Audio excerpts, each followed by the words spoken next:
तो 3 भाई थे भाई। अब एक की उम्र है अराउंड 26 साल, एक उससे बड़े हैं जो वो 3 साल बड़े हैं उससे, और एक बड़ा भाई, सबसे बड़ा भाई। और पेरेंट्स हैं उनके, ठीक ठाक ज़मीन है, और वहाँ पे लोगों के पास ज़मीनें बहुत है।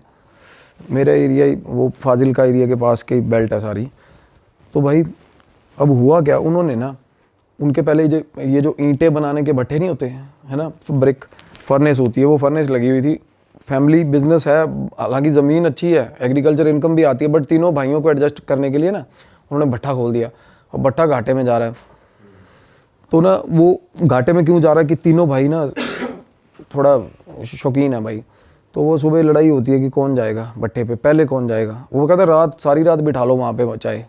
और रात को बैठने का तो ये है ना कि रात को तो वैसे ही भाई वहाँ से वापस ही नहीं आता कोई, वो जगह ही ऐसी है। तो वहाँ बैठ जाते, कहते सो जाएंगे वहाँ, सुबह ये जाएगा, वो लड़ते हैं। तो भट्टा जा रहा था घाटे में। तो फादर ने क्या प्लान किया कि भाई घर ले देता हूँ इनको वहीं आसपास। अब फादर के पास इतना पैसा था कि वो घर बना भी दे नया। तो भाई वहाँ पे ना एग्जैक्ट जहाँ पे वो फर्नेस थी उसके पास एक घर था, उन्होंने ख़रीद लिया मेरे ख्याल। वो बोले बड़े सस्ते में ही हो गया सारा, और बड़े खुश भाई। और सबसे छोटे वाले को भाई वहाँ बोला कि वो कहना मैं, वो मतलब जिद्दबाजी करके ना सबसे छोटा वाला कहना मैं रहूँगा वहाँ, और मैं सुबह जाऊँगा, कहता मैं निकलूँगा नहीं भट्टे से, मैं सारा दिन भट्टे में ही रहूँगा। कहता फादर खुश हो गया, कहता ठीक है यार। एक होता ना कि यार बिज़नेस में पोटेंशियल है बट हमारी कमी से ख़राब हो रहा है सारा काम, वैसा था कि पोटेंशियल है। तो वो रहने चला गया भाई वहाँ, वो रहने चला गया। काम शुरू हो गया भाई। अब काम शुरू हुआ तो काम ठीक ठाक खींच दिया उस लड़के ने।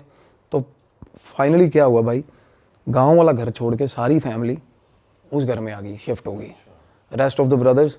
और एक बड़े, सबसे बड़े भाई की हो गई थी शादी हुई थी। अब क्या हुआ उस घर में, जब सारी फैमिली रहने आई ना भाई, तो दिक्कतें शुरू हो गई उनको। अब जब मैं गया था तो मतलब इंटरमीडिएट लेवल तक था काम, बीच में था काम चला। बड़ा भयंकर सिस्टम था उस घर का, बड़ा ही कैसा सा बना हुआ था थोड़ा बताओ। बिल्कुल जैसे यार आपने, मैं वो घर के साथ रिजेंबल कर पाता हूँ बिल्कुल। परदेश मूवी देखी है आपने शाहरुख खान की? हाँ। उसमें महिमा चौधरी का घर होता ना भाई, हाँ हाँ हाँ। वैसा घर था यार। अच्छा। मेरे सपने में वो घर आया बाद में भाई बहुत बार। वो घर ऐसा था जैसे किसी ने बड़े शौक से बनाया हो, किसी लेडी ने भाई। एक एक ईंट पे ना ऐसे ऐसे पेंटिंग करी हुई है भाई, दीवारों पे ना वो फूल पत्तियां बनी हुई हैं, बाहर भी सारे एक एक, मतलब पूरे शौक से बना हुआ। सुंदर था घर, अपनी तरफ से उन्होंने बहुत अच्छा बना रखा था, सुंदर, लाइक जो गांव का बंदा जैसे बनाते हैं ना, अपनी तरफ से पूरा अच्छा ही बना रखा भाई। दीवारें चारे अलग रंग की दीवार, कमरे की दीवार, मतलब अपनी एंड से उन्होंने बहुत अच्छा बना रखा था। तो मैंने उसको बोला, मैं कहा ये घर तुम लोगों ने बनाया? क्योंकि देखने में ठीक ठाक लगते हो। मैं कहा इतना लाउड फैशन घर कैसे बनाया तुम लोगों ने? कहना नहीं ये पहले ही बना हुआ है ऐसे ही। तो जो लोग बेच के गए थे ना भाई, वो फैमिली एक ही रात में उजड़ी थी वहाँ से। जैसे कुल तरह वाला सीन नहीं होता, एक ही रात में उजड़ी थी फैमिली वहाँ से। कोई सीन हो गया था वहाँ पे। जो कम्युनिटी थी ना, वो दूध वाले जो होते हैं, जो वो बहुत सारे पशु लेके ना वो ना कम्यूट करते हैं ज़्यादातर हमारे उन एरियाज़ में ना। 70-80 पशु हैं जिसके पास, वो सारे पशु एक ही लाइन में बांध लेगा, आगे अपना रेड़ा लगा लेगा, चलो भाई अगले गाँव में, वो निकल। तो वो ऐसी फैमिली थी और निकल गई थी। पैसा उनके पास ठीक होता भाई, दूध का बिजनेस होता है। तो वो घर सस्ते में निपटा गए थे, बेच गए थे। तो भाई अंकल जी के पास बैठा मेरे सबसे पहले जाके, मैं कहा अंकल। तो अंकल बताने लगे बात, कहने बेटा हम आके रहने लगे ना, कहने सबसे छत वाला कमरा हमने ले लिया था, अंकल और आंटी ने, बाकी तीनों भाई नीचे। तो अंकल बोले कि मैं रात को ना, मेरी आदत है, कहते इस एरिया में कोई निकलता नहीं रात को, मेरी आदत बनी हुई है कि रात को एक बार गेट, सारा बाहर वाला गेट जो मेन बाहर है, गेट दूर है, और जो छत से दिखता है सामने वाला गेट, वो गेट ना मैं बंद करके आता हूँ रोज़ रात को, ठीक है। कहते एक रात ना, कहते 11:45 बजे का टाइम था, और वहाँ 11:45 सच में बहुत हो जाता है भाई। हमारे यहाँ तो मेट्रोपॉलिटन सिटी में नहीं होता ना इतना, वहाँ 11:45 भाई बिल्कुल अंधेरा। वो अंकल बोले मैं 11:45 नीचे उतरा हूँ, पहले आवाज़ें लगाई लड़कों को, गालियाँ दी, कोई नहीं निकला कि गेट बंद कराओ। फिर गालियाँ दे के बुजुर्ग आदमी खुद नीचे उतरा, गेट बंद करने गया। जैसे ही गेट बंद करने गया भाई बाहर, अब बाहर टिब्बे हैं मिट्टी के, सारा एरिया, मतलब दूर दूर तक कोई दिखता नहीं है। अब अंकल बोले मैं गेट बंद करके ना वापस आ रहा था, मेरे को पीछे से आवाज़ आई रात को 11:45 बजे। तो अंकल बोले कि मैनू तो, पंजाबी में बोले, कहते मैनू तो पता ही है कि ओपरी चीज़ होनी है साली, कोई मतलब गलत चीज़ होगी। मैंने कहना पीछे नहीं देखा, अब अंकल बोले, मैं पीछे नहीं देखा, मैं बस मेरी स्पीड बढ़ गई, मैं अंदर आ गया घर पे। वो समझ गए कुछ है, पीछे नहीं देखा उन्होंने। फिर 2-3 बार और हुआ ची ची ची ची, तो उनको लग गया कोई चीज़, मतलब कुछ और बंदा भी हो यार इस टाइम पे, क्या ही करना है किसी से बात करके। सही बात है। तो अंकल आए, सीढ़ियों पे चढ़ गए अपना ऊपर, कह रहे मैं सीढ़ियाँ चढ़ता जा रहा हूँ ऐसे, जैसे सीढ़ियाँ होती हैं ना ऐसे, जिससे हर सीढ़ी से बार वाला गिरे। जैसे ही कह रहे मैं सीढ़ी चढ़ा, और फिर मैं ऊपर की सीढ़ी जैसे ही चढ़ रहा था ना, मैंने सामने देखा ना, तो मेरे घर की दीवार के बाद ऐसा मुंह दिख रहा मेरे को, कहना ऐसा दीवार के मतलब पार, और आंखें ऐसे चमक रही हैं, बिल्कुल सफ़ेद 2 आंखें चमक रही थी, सामने शक्ल दिख रही किसी की, मुंडी सिर्फ मुंडी दिख रही थी, दीवार थी वो। अंकल परेशान हो गया, कहता यार क्या चीज़ है। बंदा कहना मैं वहाँ खड़ा ही ना उसको देखता रहा बड़ी देर, और वो वहीं खड़ा रहा साला। एक तो होता ना फ्लैशेज हुए, ब्लिंक होगी चीज़, और आवाज़ भी आ रही थी। ना आवाज़ नहीं आई। वो एक बार आवाज़ आई जब वो पास गया अंकल, उसके बाद वो फिर भाई साहब वो अंकल बोले कि थोड़ी देर बाद वही शक्ल मेरे को मेरी भैंस के ऊपर, भैंस के पास खड़ी दिखी मेरे को, मेरी भैंस के पीछे से शक्ल दिखी कहते। अब अंकल भाई, मतलब वो अंदर आ गई घर अंदर, हाँ वो बाहर वाले बाड़े में जो एरिया था। अब अंकल भाई ठीक ठाक सॉर्टेड बंदा है, कोई ऐसी बात नहीं कि सठे आ गया या ऐसा कुछ हो गया, मेरे को बहुत सियाने लगे वो बोले कि भाई जब मैंने भैंस के पास देखा ना, तो गांव में ना कुछ ये भी होता है, रात को कहना अक्सर हमारे गांव में ना कि ये चीज़ें डरा धमका के ना लोग डंगर चोरी करके ले जाते साले। तो मैं उस तरीके से भी मैंने कहना उस एस्पेक्ट से भी सोचा कि साला कोई चोरी ना हो, काले कच्छे वाले ना हो। काले कच्छे वाले का नाम सुना? तो उस तरीके से कहते मैंने किसी से बात नहीं करी। अंकल बोले मैं उसके बाद रात को सोता हूँ ना, तो मेरे को नींद में, जैसे ही मैं कहता नींद में हूँ, तो मेरे को ना 3-4 बार कहते मैं छत पे सो रहे थे अंकल, कहते मेरी 3-4 बार चादर खींची किसी ने, और चादर ऐसे खींच रहा कोई, मैं नींद में कहते मैंने चादर पकड़ ली, और फिर भी लगा हुआ खींचना पूरा जोर लगा के, कहना मैं छोड़ ही नहीं रहा चादर, और कोई सवाल नहीं पैदा होता, कहता कोई ऊपर है नहीं आसपास, कहता मेरा आँख खोलने का हौसला नहीं हो रहा था तब, और चादर लगातार खींच रहा भाई कोई चीज़। भाई एक ना एंटिटी होती है, मिमिक बोलते हैं उसको इंग्लिश में, मिमिक सुना है कभी आपने? आपने भी बताया था शायद, जो पहले दूसरे पॉडकास्ट वगैरह करता है। हाँ, और ये मिमिक था, मस्खरा सा होता मस्खरा, ये ना मिमिक एंट्री होती है, एंटिटी वो भाई आवाज़ें लगाएगी अपने रिश्तेदारों की आवाज़ में, अपने ही बंदों की आवाज़ में।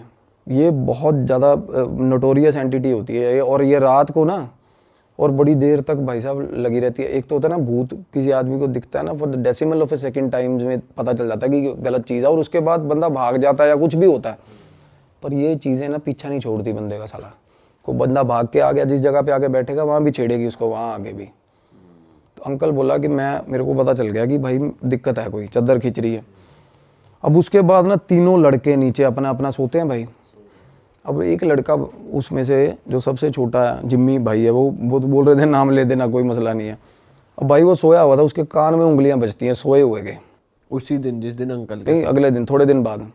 अब ये चीज़ें ना जब आपस में फैमिली बात नहीं कर रही थी ना, कम्युनिकेशन गैप था ना, जब बात हुई तो पता चला थोड़ा मेरे साथ भी होता, मेरे साथ भी होता, सब हर किसी के साथ हो रहा है, कुछ ना कुछ अलग अलग चीजें हो रही हैं। हाँ। अब जिम्मी उसकी बात बता रहा हूँ, सबसे छोटे की उंगली कैसे बज रही है? कान में उंगली, जैसे टिकलिंग नहीं करते तब ऐसे उंगली बजी, ऐसे ऐसे, हम थप्पड़ नहीं मारते सोए सोए, कहता 5-6 बार ऐसा हुआ।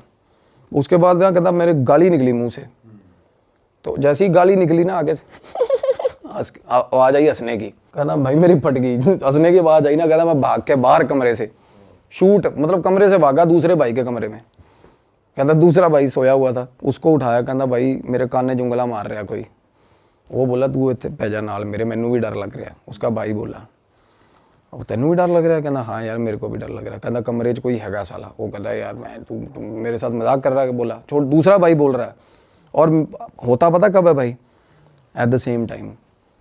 अच्छा, जिस टाइम उसके साथ वो काम हो रहा है उसके साथ हो रहा है, अंकल के साथ हो रहा है। मल्टीपल एंटिटीज होती हैं ये, या ये क्या मिमिक का कभी भी कुछ पता नहीं है भाई। शेप शिफ्टर्स, मिमिक, इनका पता नहीं है कुछ क्या करे कब करे यार।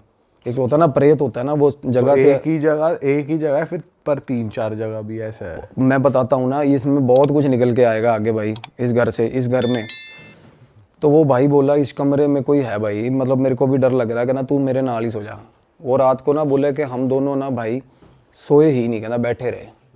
और थोड़ी थोड़ी देर बाद ऐसा लग रहा है कि छत पे ना मतलब जैसे कोई खेल नहीं रहा होता, डबल पैर दोनों ऐसे ऐसे ऐसे ऐसे 3-4 बार कोई छलांग मार के यहाँ जाता है। थोड़ी देर बाद अब पता इन कहते हैं हमें ये हो गया था 1-1.5 घंटे तक कि अब ये चीज़ ऐसे जाएगी, अब ये चीज़ ऐसे जाएगी। पूरा पैटर्न समझ लिया। प्रॉपर पैटर्न समझ गए थे वो। ये काम हो रहा है उसके कमरे में, जो भाई भाग के नीचे आया था, जिस भाई की सबसे छोटा भाई जो भाग के बाहर दूसरे भाई के कमरे में आया ना, उसके कमरे में ये हो रहा था। तो वो बोले कहना कि भाई ये मतलब ये इस घर 'ਚ दिक्कत हैगी है। कहना यार मैं तो शुरू तो रहा, मैं तो इन्ने दिन मैनू तो कोई प्रॉब्लम नहीं। अब उसको प्रॉब्लम नहीं हुई, लड़के को, अकेले को। इसका ये है कि डिपेंड करता है और क्योंकि मेरी बात ही उनके साथ ये फंस रही थी। कहना भाई फिर मेरे को अकेले को प्रॉब्लम क्यों नहीं हुई? अब उसका ऑरा ठीक है, किसी का बंदे ऑरा वल्नरेबल, ऑब्वियसली यार हम में से भी कोई डरता कोई नहीं डरता, हौसला होता है। और कई बंदे गौर नहीं करते यार इन चीज़ों पे, ज़्यादातर गौर नहीं करते। सही बात है, ज़्यादातर नहीं करते यार। तो वो बोला कि भाई शायद ये भी, मैंने कहा ये चीज़ हो सकती है। अब छोटा भाई कहना यार मैं भी बहुत दलेर हूँ, बीच वाला जो कहना मेरे को क्यों हो रहा? फिर कहना मेरे को तो बहुत डर लगता है इस घर में यार। कहना मैं तो अंदर ही नहीं जाता। मतलब उस घर में बैठे हुए बात हो रही थी ये। अब मैं अपनी फाइंडिंग्स बताता हूँ कि मेरे साथ क्या हुआ था। तो मैं बोल रहा हूँ, मैं कहा भाई थोड़े जड़े बड़े भाई साहब कहता उसका ना फ्रांस का वीज़ा वूज़ा लग रहा है, वो तो निकलेगा, वो जाएगा। जो शादीशुदा है। हाँ, उसकी शादी रिसेंटली हुई थी भाई। अब वो बोला कि कागज़ों की कार्रवाई चल रही है इसमें। अब मैं ना उस घर के अंदर हम आए तो मैंने उनको सजेस्ट करा, मैं कहा ये क्लेंजिंग कराओ इस घर की। उस घर में 2 एंटिटीज थी अलग, उससे अलग भाई, मिमिक से। अच्छा, ये कैसे दिखा आपको? दिखता है, बिल्कुल दिखेगा। आप उस घर में जाओ, ध्यान लगाओ, जिस घर में प्रॉब्लम्स हैं उस घर में ध्यान लगाओगे, बिल्कुल दिखती है चीज़ें। ये हर किसी को दिखेंगी भाई, जो भी ध्यान लगाता है ना, जो थोड़ा बहुत भी ध्यान लगाना सीख गया उसको, जिसकी अजना खुली है वो देख सकता है। द एंटिटीज़ अगर वो बात करना चाहती है तो बात करेंगे, अदरवाइज अगर वो अकरेंसेस दिखाती है ना, जैसे एक्सीडेंट हुआ किसी चौक पे तो बार बार एक्सीडेंट ही होता रहेगा, स्टक हो जाती है एंटिटीज़, वो बार बार दिखाती हैं कि ये हुआ था मेरे साथ। वैसे या तो अकरेंस होती है या एंटिटीज़ आगे सीधा आपको रीच करती है कि भाई ये चीज़ है। और वो एंटिटीज़ थी भाई बहुत ही ज़्यादा वायलेंट काइंड ऑफ, एक लड़का और एक लड़की भाई, और बिल्कुल जवान, बिल्कुल जवान।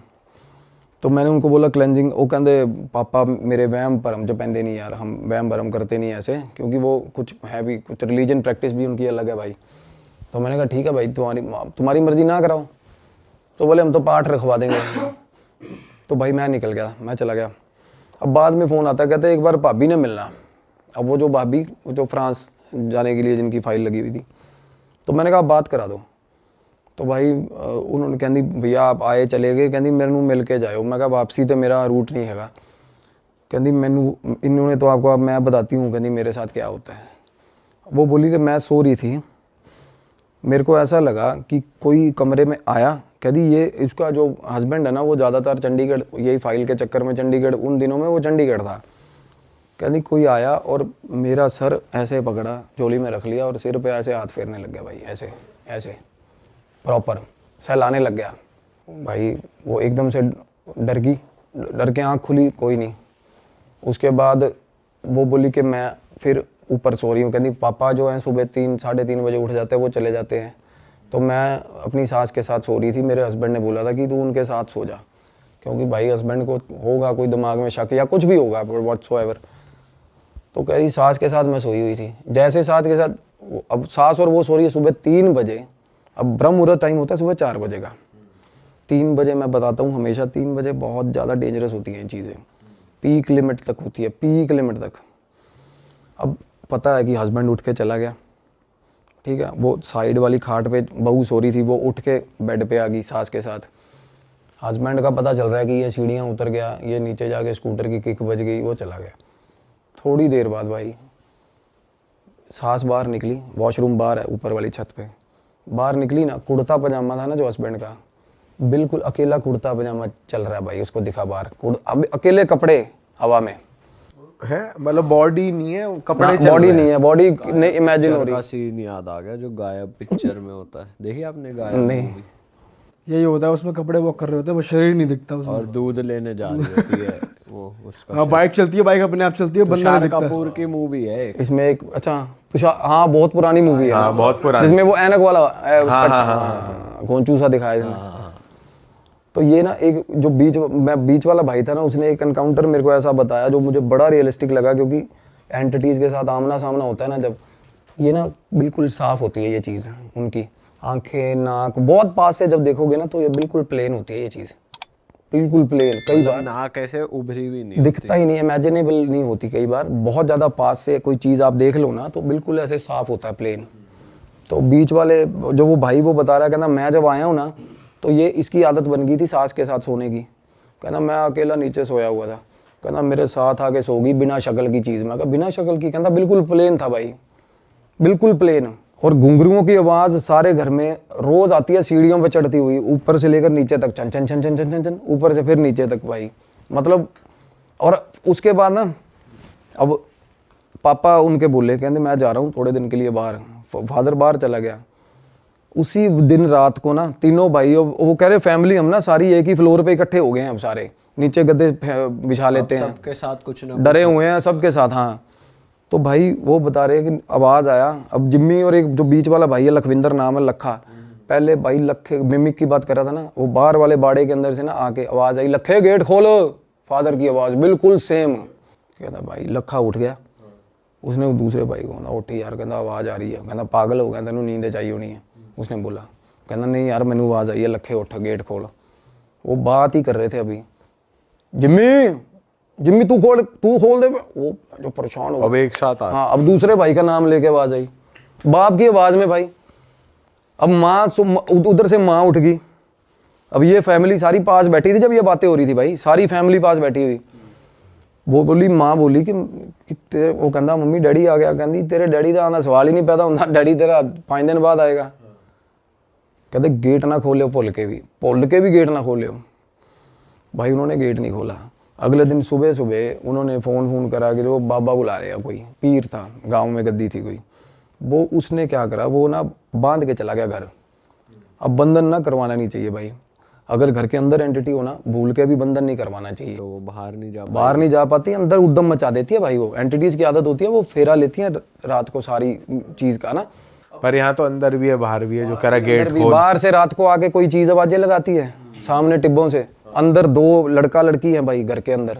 लड़का लड़की किसी को वैसे तंग नहीं कर रहे, बस तंग नहीं, उनकी मूवमेंट दिखती है भाई। हाँ। और वो गोदी में सहला कौन रहा था, वो लड़के की एंटिटी कर रही वो लड़का लड़की की एंटिटी कर रही थी। अब भाई क्या हुआ, अब मेरे को ना तब उस टाइम में ना ये जरूर पता लड़का लड़की की एंटिटी है। मैं कहा भाई जवान मुंडा कुड़ी ने, मैंने उनको बोला था, मैं कहा पता करो कौन है क्या है। जिनसे पहले घर था ना वो पता करवाया उन्होंने। वो बोले कि भाई ये रहते हैं भीलवाड़ा कोई जगह है। मैंने कहा भाई भीलवाड़ा रहते हैं तो पता करवाओ। कहते यार ये तो मतलब दूध का काम है इनका, तो ये तो चलते फिरते रहते हैं। मैंने कहा भाई पता करवाओ इनका, ये बता पाएंगे भाई क्या मसला है। क्योंकि आप नहीं, मैं जैसे बताता हूँ भाई, एड्रेस किए बिना नहीं निकाल सकते चीज़ को। जब आपको पता ही नहीं ना फोरग्राउंड क्या है उसका, नहीं निकाल सकते। वो बहुत डरा देगी आपको, क्योंकि आपको अब मुझे पता है यार फलानी चीज़ की एंटिटी है, मुझे ये भी पता होगा उसके डर क्या है, उसके साथ हुआ क्या है। हम कुछ भी इमोशनल एस्पेक्ट लेके छेड़ सकते हैं उसको, कुछ भी कर सकते हैं। तो मैं कहा ਜਦੋਂ तक वो नहीं पता लगता ना ਆਪਾਂ कुछ कर नहीं सकते। तो मीनवाइल ये भी चीज़ चल रही थी, उनके घर पे बाबा बंधन कर गया भाई। ठीक है। और जब बंधन करके गया ना तो रात को ना एकदम से ना वो बोले कि मम्मी और वो भाभी नीचे चीखती हुई नीचे आई हैं कि हमारे कमरे में कोई लड़का खड़ा है। ऊपर लड़का खड़ा कमरे में भाई, वही कपड़ों, अब पूरा दिख रहा है। पूरा ऊपर लड़का दिखाना जैसे। एकदम से वो दोनों ऊपर से नीचे चीखती आई, भाभी और मम्मी। और सुबह 3 बजे हुआ ये काम, और भाई दोनों साथ में सो रहे थे इकट्ठे। वो ऊपर उठा, कहना ऊपर जाके देख ना कोई हैगा। और वो उनको ये था शक कि इस तरीके से, कहना मम्मी ऊपर के मैं पहुंच गया। उसकी बहस हो रही है अपनी माँ के साथ। कहती चोर हो सकता है, तू ऊपर क्यों नहीं जा रहा देखने। कहता चोर हैगा तो सीधा ऊपर कैसे पहुंच गया, लैंड ऊपर हेलीकॉप्टर से आएगा चोर। ये चोर नहीं है, कहता आप भी नीचे सो जाओ, चोर नहीं है, वही है साला ऊपर। वो डरता हुआ ऊपर ना जाए भाई। वो बोला कि चलो फाइनली धक्का दे। माँ ने कहा नहीं देख के आ, कोई और ओपरा बंदा हो कुछ कर ले, है ना। तो कहना मैं बाहर निकला हूँ ना, तो मेरा बाथरूम के अंदर सामने वाला जो सीढ़ियों से उतर, मतलब जैसे बंदा कमरे से बाहर निकला सीढ़ियाँ नहीं चढ़ने लगता, कहना मेरे बाथरूम की लाइट जल रही थी। अब क्या हो रहा है, बाथरूम की लाइट जल रही है और रात को 3 बजे ऐसा लग रहा है कि बाथरूम के अंदर कपड़े धो रहा भाई। कपड़े कैसे ऐसे ऐसे नीचे मारते ना कपड़े, ऐसे आवाजें आ रही है। हाँ, और गाना चल रहा है साथ में, गुनगुना रहा भाई, लड़की गुनगुना रही है प्रॉपर 3 बजे रात को। साथ में आवाज़, और लाइट जल रही है, लाइट, और जैसे ही वो बाहर आया ना उसने हेलो ऐसे बोला, लाइट फ्लिकर होके बंद होगी, सीन एकदम शांत, ख़त्म, वापस से ब्लैक। बिल्कुल ख़त्म। 1 मिनट पहले ये चल रहा था कि प्रॉपर कोई लेडी अंदर कपड़े धो रही है और साथ में गाना गा रही है भाई। उस रात बोला हमारे घर में इतने सारे इंसिडेंट हुए, इतनी बार इंसिडेंट हुए ना, कहता भाई हम बिल्कुल बोंगे हो गए, सारी फैमिली ऐसे हो गई कि सुबह सुबह कहते 4 बजे नीचे आ गए, चाय बना लो कि बैठते हैं भाई, और सोने का तो और नाम। वो लड़का देखने ही गया वो कमरे में? नहीं, वो ऊपर चढ़ा ही नहीं ना, वो वापस भाग के अंदर। अच्छा। हाँ, तो भाई क्या हुआ उसके बाद ना, जैसे वो बता रहे कि उस रात हम सारे आके सुबह सुबह, जब तक गुरुद्वारे का स्पीकर नहीं बजा, हम सारी फैमिली आगे नीचे चाय बनाई बैठे रहे डर के। तो उससे अगले दिन एक क्या हुआ, वो बाबे ने ना, जैसे एक जंग लगा हुआ कोई चीज़ लेके, तलवार या चाकू लेके आया, उसने ना कांटा हर मतलब दहलीज पे ना कांटा मार दिया। कहता ये कुछ हो जाए, ये दहलीज नहीं पार करनी है आपने। तो जैसे ही कांटा मारा, वो कह रहे हम अब वैसे भी अपने सिरहाने के नीचे कोई चाकू धर के सो रहा है, कोई क्या धर के, और ना उसके फादर जो थे उनके पास कृपान भी थी, कृपान डांगते थे वो। तो वो बोले मैंने कृपान उतार के वो भी सिरहाने रखी हुई थी अपने, और चाकू भी रखा हुआ था। और कहते रात को वो जो मिमिक की एंटिटी बता रहा था ना, वो बिल्कुल रात को आई, वो बाहर आवाज़ें आने लगी उसकी बाहर वाले आंगन में, और बाहर वाले आंगन में ना मेरे भाई जैसे फूस का वो बना हुआ था शेड, जिसमें वो भैंसें रखी हुई थी, शेड में लगी आग, बाहर वाले शेड में रात को आग लगी। अब आग लगी थोड़ी सी कंट्रोलेबल सिचुएशन वाली, अब वो आग थी कि क्या वो मतलब उसने ऐसा इस तरीके, क्योंकि वो भाई वो करा आग लगी थी, जो बाहर निकला है उस वक्त रात को, होता ना कि मैं बुझा देता हूँ जाके, वो बोल रहा था कहता कुछ करेगी, कुछ भी हो बाहर, चाहे साला, वो पर्टिकुलर ये बोल के गया था कि बाहर आग ही लग जाए ना तो बाहर मत निकलना भाई तुम लोग, कि ये मेरा प्रॉपर्टी कुछ रेमेडी चल रही है, जब तक मैं कहूँ मेरे हिसाब से चलना। भाई वो निकल गया बाहर लड़का। तो वो बाबा ने दी गालियाँ उसको सुबह सुबह ना, कि तू वो बाल्टी उठाई पानी पुनी मार दिया, उतने में वो चीज़ें ना छिड़ती हैं ऐसे कि भाई ये भंग कर दी तेरा, मतलब जो भी उसने बना रखा था, कीलन कर रखा था, जो भी होता है। तो मेरे को वो बोला उस टाइम तक, जब कहते भाई एक बाबा जेड़े बाबा जी को असी इलाज करवाया ना, तुसी वो बाबे ना गल कर लो। अब वो बाबा उनको फैमिली को बता के नहीं गया ये चीज़, क्योंकि वो बाबा ना इस तरह के, मतलब बाबे का रवैया ये था कि भाई ये सारे पागल हैं, सारी फैमिली ये नहीं मानेंगे, हाँ ये बात नहीं मानते। तो मैंने उनका नंबर लिया, वो फ़ोन करा, वो बाबा बिल्कुल देसी, वो पता नहीं वो हेलो ही नहीं बोलता था फ़ोन पे, वो कुछ और ही बोलता था। तो मैंने कहा क्या कहता है, मुंडा कुड़ी दबे हुए ने उत्थे मार के। उसने बताया कि एक लड़की और एक लड़का मिलने आया था रात को भाई लड़की को, तो फैमिली ने इकट्ठे हुए और मार के ना लड़के को, अपनी लड़की को भी मार दिया, वही दबा दिया उसको, गलत हालत में पकड़े गए थे। और भाई लड़की के कपड़े भी साथ में ही, लड़की का सामान भी साथ में ही, सारा उसी घर में दबा दिया। हाँ, और भाई इससे पहले दूध वाले जो फैमिली, हाँ वही फैमिली ने। और भाई रात को जैसे होता ना, जिसने मारा दबाया होगा मेन कल्प्रिट, वो निकल गया अपना। थोड़े दिन बाद फैमिली भी पलायन कर गई वहाँ से, घर गुर उसके बाद बेचने पे जैसे लगा रखा होगा घर, तब ये काम हुआ। तो अब ये क्या होता है ना, अब जवान मौत है और लड़की की है भाई, और लड़का, दोनों जवान मौत में ना भाई, अब मेरी भी रिस्ट्रिक्शंस हैं। अब हनुमान साधना में ना कुछ ऐसी चीज़ें जैसे प्रेडिक्शंस हैं, आप कर सकते हो, पुष्टियाँ कर सकते हो, लोगों को प्रॉब्लम क्या है, रेमेडीज़ दे सकते हो। बट इसमें ना अब जवान आत्मा जो होती है उनमें बहुत ज़्यादा तमन्ना होती है जीने की भाई, सबसे बड़ी बात। तो ऐसी जो एंटिटीज़ होती है ना, इनमें रेज बहुत ज़्यादा होता है भाई, और ये ठीक ठाक बंदे को घुमा देती हैं और बुरे हाल कर देती हैं, मतलब साथ चल पड़ती हैं बंदे के। तो मैंने इन्वॉल्व किया अपने सीनियर, जो जिसकी मैं बात अभी करना चाह रहा हूँ, मेरे गुरु को। उन्होंने बोला कि भाई ये भैरव साधना, अब मेरा क्या है ना, काल भैरव साधना करता हूँ, मैं भी कर रहा हूँ अभी। तो इससे ना अभी एक्सपेरिमेंटल वे में अभी पंगा लिया नहीं, कभी भी नहीं लिया। अभी क्या, अभी ना रियलाइज़ ही हुआ कि इस साधना की पावर क्या है, इसमें हीट कितनी है, सच बता रहा हूँ। तो इसको आजमाने की तो बात ही नहीं है, अभी ऐसा सीन ही नहीं है। तो मैंने बोला गुरुजी ऐसे ऐसे करके भैरव साधना से, कहते जाएगी उसी से, तामसिक तरीके से ही जाएगी। अब भैरव साधना में ना भाई भोग भी लगता है और तामसिक लगता है। क्या भोग लगता है? कि बलि वगैरह होती है क्या? सैक्रिफाइस भी होता है, और हाँ बलि, बकरे की भी बलि चलती है उसमें, शराब भी चलती है, सब कुछ चलता है, तामसिक भोग चलते हैं भैरव साधना में। तो भाई बाबा जी ने बात करी हमसे, वो बोला कि ऐसे ऐसे करके कि मैंने कीलन करा था, बंधन किया था, पता चला एक इनको बाहर की एंटिटी, अगले दिन कहता अंदर की पता चला, कहता ये सही तरह मेरे को इन्होंने गाइड ही नहीं करा, नहीं तो मैं उस हिसाब से करता। मेरे गुरु ने बाबा को गालियाँ दी भी, साले तू पागल है कि तू अंदर कीलन कर रहा है, कि मतलब एक एनर्जी को पहले टैकल किया जाए, बाहर वाली तो अपने आप जाएगी कहते। तो भाई क्या हुआ, गुरुजी ने ना बोले कि इनका ये सामान है, ये सामग्री है, और फैमिली को बोल दियो कि बाबे वाली मेरे साथ ना करें। हाँ, बाहर निकलना कि कमरे से भी बाहर नहीं निकलेंगे, कमरे से भी बाहर नहीं निकलेंगे, कुछ भी होता रहे। कहते कमरे में एंटिटी भी आ गई ना, तब भी बाहर नहीं निकलना भाई, डर के। तो भाई बात हुई जैसे शाम को ना 6:45-7 बजे के आसपास गुरुजी ने फ़ोन किया कि भाई मैं अभी क्रिया पे बैठूंगा, और अपने वहीं से हाँ हाँ। तो होता क्या है, भैरव साधना है ना भाई, आप भाव लेकर किसी का भी कहीं भी बैठा हो बंदा, और पता है आपको काल भैरव जो है वो प्रेतों की ना मेरे भाई मतलब बंद जाती है उनको देख के। कोई भी डीएटी चलती है, पॉजिटिव डीएटी, उनके साथ काल भैरव चलते हैं। काल भैरव होते किस लिए, आप भैरव मंदिर देख लो यार, हर मंदिर के साथ, वैष्णो देवी माता जाओगे भैरव मंदिर है ना हर जगह। पता क्यों है, भैरव होता है पहरेदार भाई, और प्रेतों को पास भी नहीं आने देता, और हैं भी प्रेत इन्हीं के सारे। तो मैंने गुरुजी से पूछा, मैं कहा कहते देखता जा, ये भैरव का क्या होता है ना, कुछ सिग्निफिकेंट सब बंदे रिलेट कर पाएंगे। अब साधना चल रही थी ना, जब हमने भोग उन्होंने भी भोग करे, सारा कुछ करके अपना कमरे बंद रात को। भाई मेरी फ़ोन पे बात हो रही थी मीनवाइल जिम्मी के साथ, लड़के के साथ। वो बोला भाई गेट खड़कना शुरू हुआ है 7 बजे, और रात को 11:30 बजे गेट बंद हुआ है, खड़कना बंद हुआ भाई, दौड़ दौड़ दौड़ दौड़ करके गेट भाई। और गुरुजी ने ना चीज़ें बोली यहाँ बैठे बैठे, कहते उनसे उसको लड़के को फ़ोन पे पूछ कि क्या मतलब उसको क्या लग रहा है अभी। उसको ना लड़का वो कहता मैं कमरे के अंदर अपने कमरे से गेट के नीचे लेट लेट के देख रहा हूँ क्या था।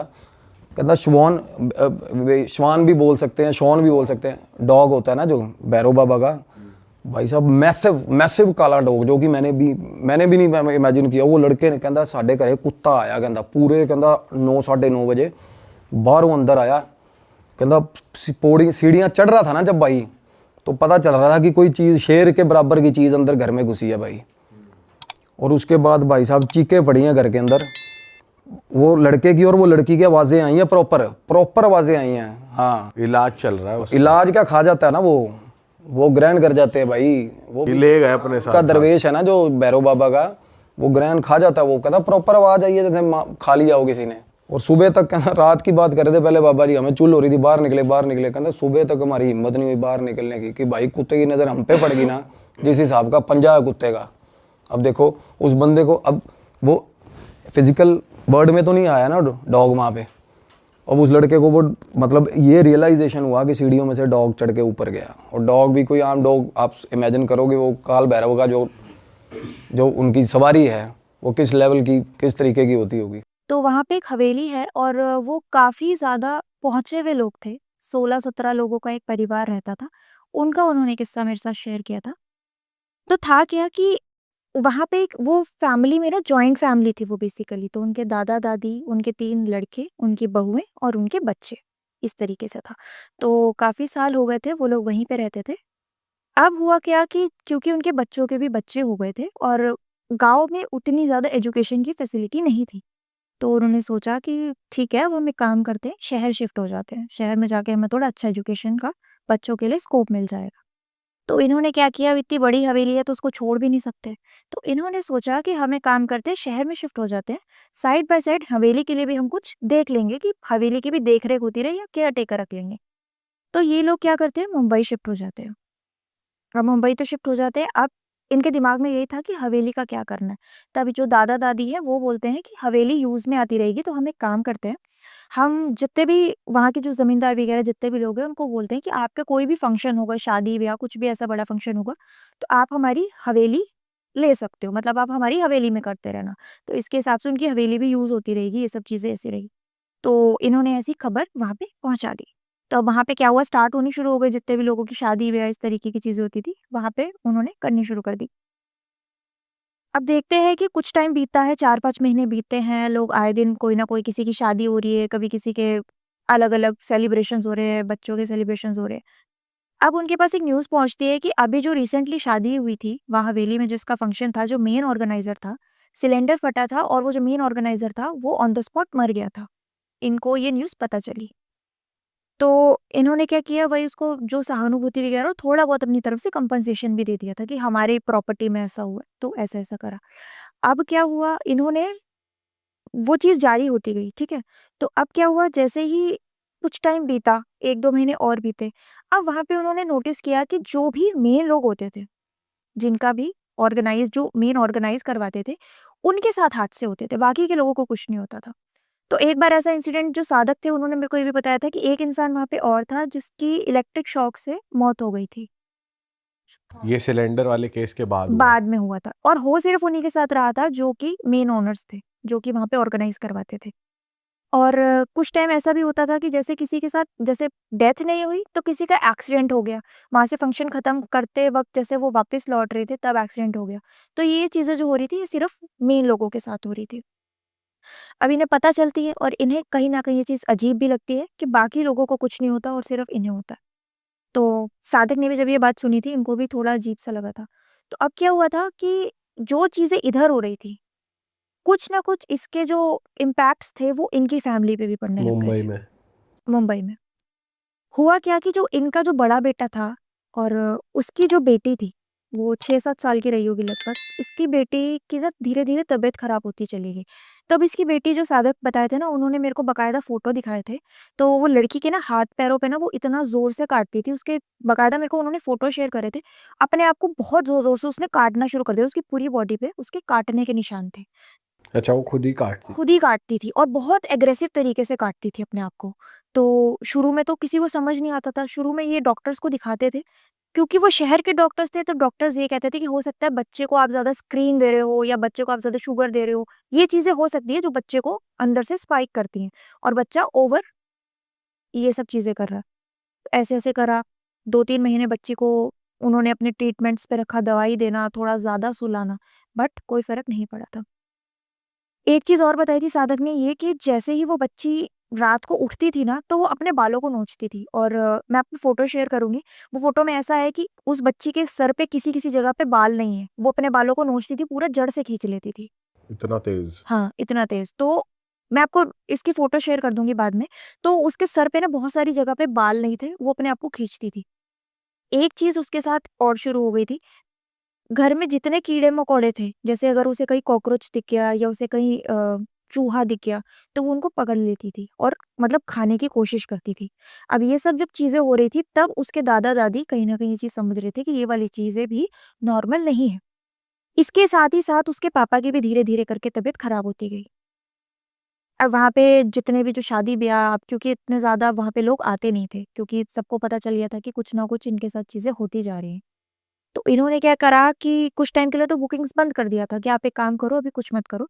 लेकिन एक फैमिली और थी, उसने इनसे हाथ-पैर जोड़े थे कि हमारे पास इतना पैसा तो नहीं है, तो आप अपनी जगह दे दो हमें। तो इन्होंने वहाँ पे शादी ऑर्गेनाइज़ करवाई थी। वहाँ उनके साथ हुआ कुछ नहीं था, लेकिन उन्होंने ये बताया था कि पूरी शादी के ना हमें आस-पास में जहाँ हमने टेंट लगाया था, वहाँ एक बच्चा रोता हुआ घूम रहा था। एक बच्चा दिखाई देता था और ये चीज़ इन्होंने साधक को भी बताई थी और ये चीज़ जितने भी गाँव में जितने भी फंक्शंस लोगों ने करे हैं, ये चीज़ वो इसके दादा-दादी को कॉल करके भी बताते थे कि हमें इस लोकेशन में ना जहाँ पे भी होता है बच्चा दिखता है। और एक चीज़ उन्होंने और बताई थी कि जो लोग सर्वाइव कर गए, जो लोग बच गए, उन्होंने ये बताया कि जैसे एक बंदे का एक्सीडेंट हुआ था, वो गाड़ी के आगे आ गया था और उसने ये बोला था कि अगर ये बच्चा मुझे धक्का नहीं देता, तो मैं नहीं गिरता। अच्छा। तो उनको कोई बच्चा दिखता था। ये चीज़ इन्होंने बताई। अब वो इस चीज़ को इतना ज़्यादा वैल्यू नहीं दे रहे थे, क्योंकि कहीं न कहीं इनकी अपनी ही फैमिली में बहुत सारी दिक्कतें शुरू हो गई थी।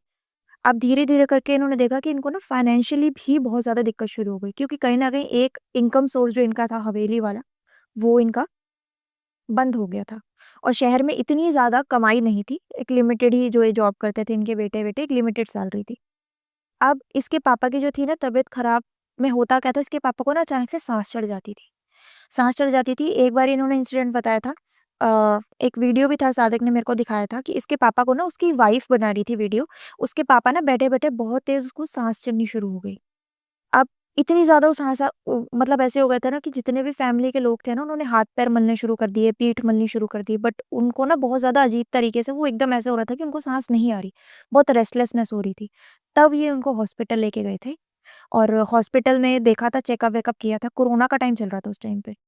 चेकअप किया था, इनको कोरोना बताया कि हो सकता है कोरोना है, टेस्ट वगैरह किए बट सब कुछ नॉर्मल था। और वहाँ जाके भी इनको कोशिश करी थी बचाने की, वेंटिलेटर पे रहे थे ये 2 दिन, लेकिन ये उसके बाद गुज़र गए थे, ये नहीं बचे थे। इनको कोई प्रॉब्लम नहीं थी, इनको शुरू-शुरू में ऐसा होता था कि इनको साँस चढ़ती-उतरती रहती थी, साँस बहुत दिक्कत होती थी इनको। लेकिन एक टाइम ऐसा आ गया था कि इनको साँस बहुत तेज़-तेज़ चढ़ने लग जाती थी। तो वहाँ से फिर इनको मतलब होता है ना शॉर्टनेस ऑफ ब्रेथ कि इनको साँस ही नहीं आती थी। तो साँस नहीं आएगी तो वो तो वैसे ही मर जाएगा, तो ऐसी-ऐसी चीज़ें हो जाती थी। थक-हार के फिर इन्होंने डॉक्टर को दिखाया था। डॉक्टर ने एडमिट करके 2 दिन इनको वेंटिलेटर पे भी रखा था बट ये चल बसे थे। अच्छा, मीनवाइल हवेली में कुछ लोगों के साथ हो रहा था वहाँ पर? उनको बच्चा दिख रहा था दोबारा? जिनके साथ जिन्होंने फंक्शंस किए हैं, उनके साथ ये चीज़ें हुई थी। मतलब जिन-जिन के भी वहाँ पे फंक्शंस हो रखे हैं, उनका ये सेम चीज़ था कि उनको वहाँ पे कोई बच्चा दिखता था, ऐसा था। तो अब होता क्या था कि मैंने आपको बताया कि अब यहाँ पे क्या हुआ था, इसकी जो बेटी थी, जो दादा-दादी के जो बड़े बेटे की जो बेटी थी, उसके हेल्थ इश्यूज़ बहुत ज़्यादा खराब होते चले गए। अब वहाँ पे हवेली पे इनके जितने भी लोग थे, बुकिंग्स वगैरह बंद हो गई थी। अब वहाँ पे इनकी कोई बुकिंग नहीं होती थी, तो वहाँ से जो भी इनको थोड़ी बहुत अर्निंग आती थी, वो भी बंद हो गई थी। यहाँ पे इनका जो बेटा था, वो खत्म हो चुका था।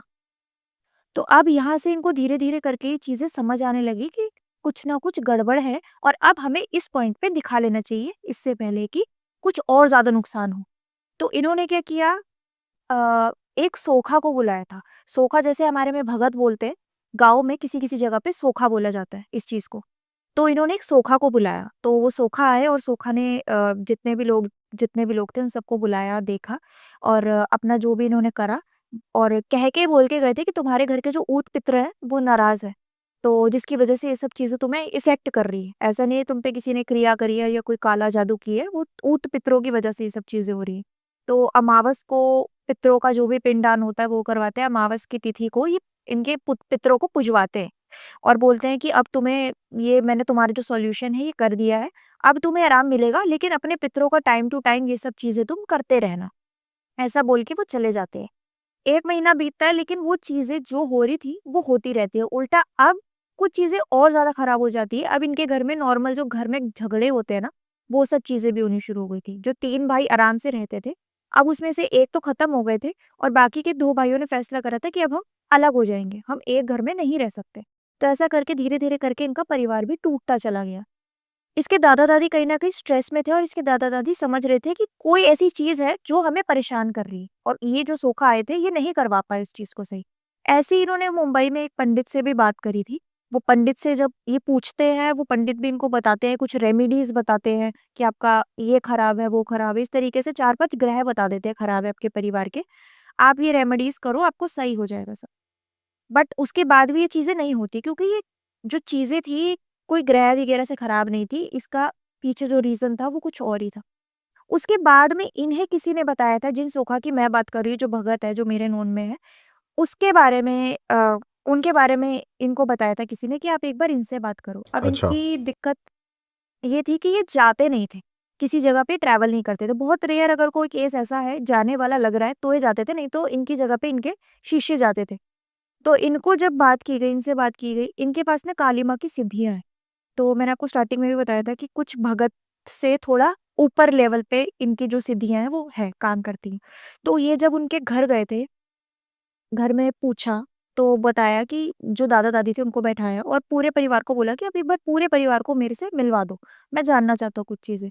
तब बताया कि हमारा हवेली में ऐसा-ऐसा बहुत बड़ा पहले हमारी हवेली में रहते थे हम, काम-वाम था। उसके बाद शहर शिफ्ट हो गए, हमने हवेली को दे दिया शादी-ब्याह के लिए बट वहाँ पे ऐसे-ऐसे इंसिडेंट्स हो रहे हैं। हमारा लड़का इसी चीज़ में खत्म हो गया और जो मेरी पोती है वो अभी तक भी परेशान है। अभी तक भी वो सही नहीं हुई है। डॉक्टर्स को दिखा लिया, 1-2 सोखा को दिखा लिया, पंडितों को दिखा लिया, वो नहीं सही हो रही। तो वो क्या करते हैं क्योंकि उनके पास काली माँ की सिद्धि है तो वो माँ से पूछ के कि माँ मदद करो और मुझे गाइड करो कि क्या-क्या चीज़ें हैं। तब वो कहीं न कहीं से उनको ये चीज़ों के सॉल्यूशंस मिलते हैं और वो बताते हैं कि जो आपकी ये चीज़ है वो यहाँ से नहीं जुड़ी है। इसका जो स्रोत है, ये जो चीज़ आपके साथ जुड़ी गई है, उसका जो मेन जो पॉइंट है, जो जड़ है वो ये नहीं है, वो कहीं और की है। तब वो बताते हैं कि हम हवेली में रहा करते थे, जो भी उन्होंने बताया था। तब वो कहता है कि मैं चाहता हूँ कि एक बार मैं आपके साथ वो हवेली जाना चाहता हूँ, क्योंकि हो सकता है वो चीज़ वहाँ से आपके पास बंध के आई हो। 1-2 दिन लगाते हैं और ये सोखा जो भगत है, इनके साथ और ये पूरी फैमिली वहाँ हवेली में जाते हैं। अब हवेली जाते हैं और जो हवेली जिस क्षण ये हवेली में एंटर करते हैं, जो इनकी जो सिद्धि है, जो काली माँ है, वो इनको सब सैन्य रूप से बता देती है कि इनके साथ क्या-क्या चीज़ें हुई हैं और इनके साथ ऐसा-ऐसा हो क्यों रहा है। तब वो क्या करते हैं, अब ये सोखा जो होते हैं भगत, ये सब समझ चुके हैं कि इनके साथ ऐसा-ऐसा क्यों हुआ है। तो मेरी जब बात हुई थी तब मैंने उनसे पूछा था, मैंने भी ये जानना था कि क्यों हुआ, तब उन्होंने मेरे को बताया था कि इन्होंने ना कुछ ऐसी गलती कर दी थी, कुछ ऐसी चीज़ करती थी जो नॉर्मली लोगों को नहीं करनी चाहिए, जो जिससे कि उनके साथ ये चीज़ें हुई थी। इन्होंने दादी-दादा को बिठाया, इन्होंने दादी-दादा से पूछा कि आप एक बात बताओ, अगर कोई मर जाता है, तो हम उसकी डेड बॉडी का क्या करते हैं? इन्होंने बोला कि श्राद्ध करेंगे, पिंड दान करेंगे और वही जलाएँगे जो हम नॉर्मली करते हैं। कहते हैं, "ठीक है, तो आपने क्यों नहीं किया? आपने क्यों गलती कर दी?" ये चीज़ सुनने के बाद उनकी जो वाइफ़ होती है, जो बड़े लड़के की बीवी होती है, वो खड़े होके रोना शुरू कर देती है, क्योंकि वो समझ जाती है कि ये जो सोखा है, जो भगत है, ये किस चीज़ की बात कर रहे हैं। रो रही होती है बहुत ज़ोर से। वो भगत जो होते हैं, वो दादा-दादी की तरफ देखते हैं और वो दादा-दादी ने उस टाइम पे एकदम दोनों ऐसे हाथ जोड़ के उनके पास, उनके चरणों में बैठ जाते हैं, क्योंकि वो भी समझ जाते हैं कि उनसे क्या गलती हुई थी। अब इन्होंने बताया था कि इनसे हुआ क्या था कि इनका जो बेटा था और जो इनकी जो वाइफ़ थी, बड़ी बहू थी, ये प्रेग्नेंट थी। तो ये कुछ 7 मंथ्स प्रेग्नेंट रही होगी। इनका जो बच्चा था ना, वो खराब हो गया था। डॉक्टर ने बोला था आपको बच्चा अबॉर्ट करना पड़ेगा, क्योंकि परिवार का पहला चिराग था, बड़े बेटे का पहला बच्चा था। लड़का-लड़की वो मैटर नहीं करता, पहला बच्चा था। तो इन्होंने बोला कि आप एक काम करो, डॉक्टर से रिक्वेस्ट करी थी कि आप एक काम करो, वो डेड बॉडी ना हमें दे दो, हम उसे घर लेके जाएँगे और अंतिम संस्कार हम अपने तरीके से करना चाहेंगे, क्योंकि हमारे वंश का पहला बच्चा था ये। डॉक्टर्स ने ठीक है रिक्वेस्ट करने पे वो डेड बॉडी जो थी बच्चे की, 7 महीने का बच्चा था, वो इनको दे दी थी। इन्होंने क्या किया था, बोल के तो आए थे बट इसका बच्चे का कुछ किया नहीं था, लाड-प्यार करके वही डेड बॉडी को करके हवेली के साइड में ही ना इनके छोटा-सा खेत था, खाली रहता था, वहाँ पे इन्होंने दफना दिया था, बिल्कुल हवेली के बगल में। और दफनाने की वजह ये थी कि ये चाहते थे कि, क्योंकि कहीं न कहीं जब वो प्रेग्नेंट की थी ना, न्यूज़ आई थी कि मैं प्रेग्नेंट हूँ, परिवार का प्रेम उस बच्चे से तभी बंध गया था। तो इन्होंने क्या करा था, उस मोह के चक्कर से हवेली के एकदम साइड में उस बच्चे को दफना दिया था। अब हुआ क्या, कहानी यहाँ पे भी नहीं रुकी थी, चीज़ यहाँ से भी नहीं हुई थी, ये चीज़ें वो बच्चा नहीं कर रहा था। इन्हें लगा था कि वो गलती की वजह से ये जो बच्चे के साथ इन्होंने करा है, ये बच्चा करवा रहा था। अब मैं आपको एक चीज़ बताती हूँ, जैसे हमारी उम्र बढ़ती है ना, आत्मा की भी उम्र बढ़ती है। उस आत्मा को कोई श्राद्ध नहीं किया गया था, कोई क्रियाक्रम नहीं किया गया था, तो वो अभी उसी योनि में थी। उसकी भी उम्र बढ़ रही थी। हुआ क्या, तब इन्होंने बताया था कि इसकी जो दादी थी, उनकी जो जेठानी थी, इनका बहुत साल पुराना एक प्रॉपर्टी कॉन्फ्लिक्ट था उस हवेली को लेके। जिसके बाद हवेली इन्हीं के हिस्से में आई थी। जिसकी वजह से वो जो जेठानी थी, वो थोड़ा मतलब बहुत ज़्यादा चिढ़ के उन्होंने ये बोला था कि मैं तुम्हारा पूरा का पूरा वंश खत्म कर दूँगी। और वो तंत्र विद्या करती थी और श्मशान क्रियाएँ करवाया करती थी। और गाँव में ये बात सबको पता थी। वो क्या करती थी, घर के थोड़ा दूर, हवेली से थोड़ा दूर इनके वहाँ पे एक झील थी। घर से वो साधक बताते हैं कि आस-पास के लोग भी ये बताते हैं, बिल्कुल सच्ची बात है, कि वो औरत रात को नग्न अवस्था में घर से, हवेली से उस नदी के पास जाती थी और वहाँ बैठकर क्रियाएँ करा करती थी। और और ये चीज़ सबको पता थी उस गाँव में, जिसकी वजह से वो उससे बात नहीं करते थे। और वो औरत कहाँ रहती थी किसी को नहीं पता था, क्योंकि वो गाँव छोड़ चुकी थी। गाँव वालों ने मना कर दिया था कि आप नहीं रह सकते, और इसी वजह से उनके खुद के परिवार वालों ने भी इनसे रिश्ता तोड़ दिया था। उस औरत ने इसकी बहू का जो बच्चा है, वो खराब करवाया था। साधना करवाई थी कि इसकी जो बेटी का वंश है, वो आगे ना बढ़े, और उसी ने इसके लड़के को मरवाया था। और उसने क्या करवाया था, रात में जब इसको खबर पता चली कि इन्होंने बच्चा गाड़ दिया है, कुछ दिन के बाद इसने वो डेड बॉडी को निकाली थी और कुछ क्रियाएँ करवाई थी, काली क्रियाएँ करवाई थी, जिसकी मदद से वो बच्चे की आत्मा के साथ इसने 2 प्रेत की आत्मा जोड़ दी थी। तो करता ये बच्चा था, लेकिन वो 2 प्रेत करवा रहे थे इससे। अच्छा। ऐसा था। तो वो जो लोग बताते थे कि बच्चा दिखता है, तो वो इस बच्चे की आत्मा थी। बाद में तो जो सोखा थे, उन्होंने उस बच्चे को शांति वगैरह सब चीज़ दिलवाई थी, उसका पिंडदान करवाया था बाकायदा, कि बच्चे को मुक्ति मिल जाए। प्रेत वगैरह को तो वो बाद में देख लेंगे। तो बच्चे की सबसे पहले मुक्ति के लिए पूजा-वूजा करी गई। पूरा हवेली को चारों तरफ से कीला गया। कीला गया इन अ सेंस कि कोई भी ऐसी आत, भूत, प्रेत, कोई भी ऐसी बाधा है तो इनको इफ़ेक्ट ना करे। और यही वजह थी कि कहीं न कहीं वो चीज़ इनके साथ हार्म कर रही थी, इनका फाइनेंशियली बहुत लॉस होना, इनका परिवार अलग हो जाना, ये सब चीज़ें ऐसी-ऐसी हुई। ये सब चीज़ें इनके साथ होनी शुरू हो गई। और हवेली के अंदर कुछ दबा रखा था उन्होंने, ऐसा हवेली के मिला अंदर उनको? कुछ नहीं कुछ था, भी नहीं? हवेली के साइड में इन्होंने जो डेड बॉडी दबा रखी थी ना बच्चे की मुँह में आके, वो डेड बॉडी का उसने यूज़ कर लिया था। आपने कभी सुना होगा कि जैसे हमारी फैमिलीज़ में भी आपने सुना होगा कि जब कोई डेड बॉडी होती है और मर जाती है और जब हम उनको जला के आते हैं, तो कोशिश करते हैं आजकल तो शमशान वाले भी ऐसा करते हैं कि पूरी डेड बॉडी को दिखा देते हैं कि पूरी जल गई थी और कपाल क्रिया भी की जाती है कि सर पे एक लाठी मारी जाती है ना? और बाकायदा जब फूल चुगने जाते हैं ना, फूल चुगने का मतलब जब हड्डियों अस्थियाँ लेने जाते हैं, तो एक आत्माराम होता है, हमारे अंदर होता है बॉडी के। वो आत्माराम भी बाकायदा दिखाया जाता है कि ये आत्माराम है क्योंकि क्रिया के लिए या तो आपके पास बॉडी होनी चाहिए या आपके पास आत्मा होना चाहिए और या फिर आपके पास वो मुंड होना चाहिए, जो सर होना चाहिए। और 7 महीने का बच्चा था और 7 महीने का बच्चा पूरा बन चुका था, जिसके उसके हेड को यूज़ करके उसने ये सारी तंत्र क्रियाएँ की थी। तो एक तरीके से वो शमशान क्रिया, तंत्र क्रिया ये सारी चीज़ों में बहुत सालों से थी। तो वहाँ से वो गलती हो गई थी, अगर ये उस बच्चे को अच्छे से विसर्जित कर देते या इसका कुछ भी कर देते, जलवा देते या डॉक्टर पे ही छोड़ देते, तो भी ये सब चीज़ें इफ़ेक्ट नहीं करती। तो फिर उन्होंने सॉल्यूशन कैसे करा? उन्होंने ये करा कि बच्चे की आत्मा को उन्होंने शांति मुक्ति दिलवा दी।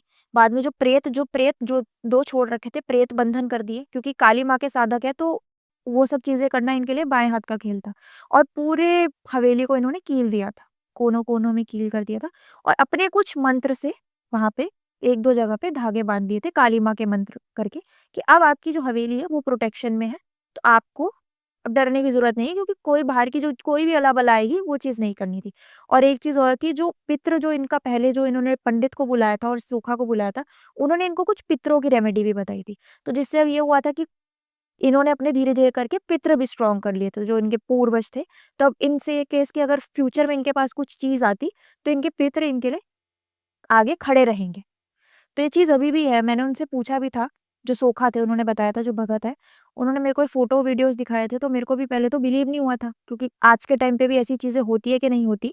बट उन्होंने मेरे को दिखाया था कि लड़की के पूरे हाथ पे ना बड़े-बड़े दाँतों के निशान थे, बाल नोचे हुए थे और सबसे शॉकिंग ये था कि वो कीड़े-मकोड़े पकड़ के खाना शुरू कर देना मतलब कहीं न कहीं उसके सेंसेस पूरे-पूरे खराब होते चले गए थे लड़की के। अब ठीक है, बट ये चीज़ें काफ़ी उनको इफ़ेक्ट करी थी। और तंत्र हट चुका है पूरी तरीके तंत्र से हट अभी चुका है। का? एक और चीज़ मैं इसमें बताना भूल गई कि वो जो लड़की जब उसके बाल खींचती थी ना, वो अपने घरवालों को एक चीज़ बताती थी, "ये मुझे मार रहा है।" वो इस तरीके से बोलती थी और मारता कौन था? वो बच्चे की आत्मा ही होती थी जो इसे परेशान करती थी। इसके बाल-वाल नोचना, खींचना और इसको इतना ज़्यादा तंग करती थी ना, जैसे बहुत कस के पकड़ती थी। इसको ऐसे लगता था कि मेरे को किसी ने बहुत कस के पकड़ा है।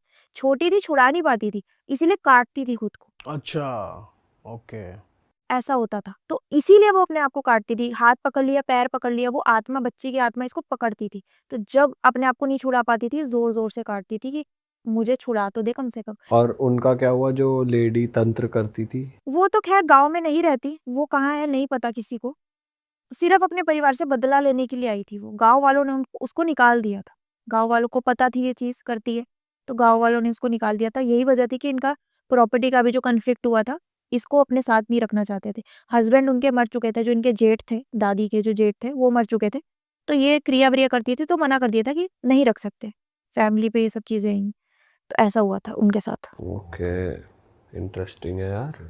ये पहली बार सुना है कि वो भी खा रहे हैं, कॉकरोच उठा के खाने की कोशिश कर रहे हैं, चूहे खा रहे हैं यार, हद हो गई। ये सेंसेस में ऐसा होता है कि अगर आपने देखा होगा, मैं आपको बताती हूँ, बालाजी मेहंदीपुर बालाजी के बारे में अगर आपने सुना होगा ना, तो वहाँ पे भी कहते हैं ये 1-2 चीज़ें मेरे साथ मैंने खुद अपनी आँखों से देखी है, मैं जाती रहती हूँ मेहंदीपुर बालाजी। वहाँ पे भी ना प्रसाद वगैरह पड़ा होता है, तो चूहे वगैरह बहुत सारे होते हैं, घूम रहे होते हैं। तो ये चूहे वाला जो इंसिडेंट है ना, ये मैंने भी देखा था। वहाँ पे ऐसा कहते हैं कि जैसे ही आप कदम रखते हो ना बालाजी की जो बाउंड्री में आप कदम रखते हो, आपके अंदर कोई भी प्रेत वगैरह है ना, आप झटपटाने लग जाओगे। वो प्रेत एक्टिव हो जाता है, उसे समझ आ जाता है कि मैं एक ऐसी शक्ति के पास आ गया हूँ, जो मुझे शायद नहीं छोड़ेगी। तब एक औरत का देखा था मैंने, वो बाल-वाल खोल के ना ऐसे-वैसे करना, अपना सर-वर मार रही थी वहाँ पे और चूहा वगैरह मतलब वो जो अंदर प्रेत वगैरह होता है ना, वो आपको क्रेविंग देता है कोई भी मांस वाली चीज़ खाने की। उसको भूख लगती है, तो उसको वो तो ऐसा नहीं है कि वो चिकन, मटन जो भी उसको चीज़ दिखेगी ना, वो कोई भी नॉन-वेज चीज़, मांस वाली चीज़ खाएगा। वो उसी पे ज़िंदा रहेगा और अगर वो नहीं खा रहा, अगर हम में से किसी के अंदर प्रेत छोड़ा हुआ है, तो अंदर ही अंदर वो हमें खाएगा।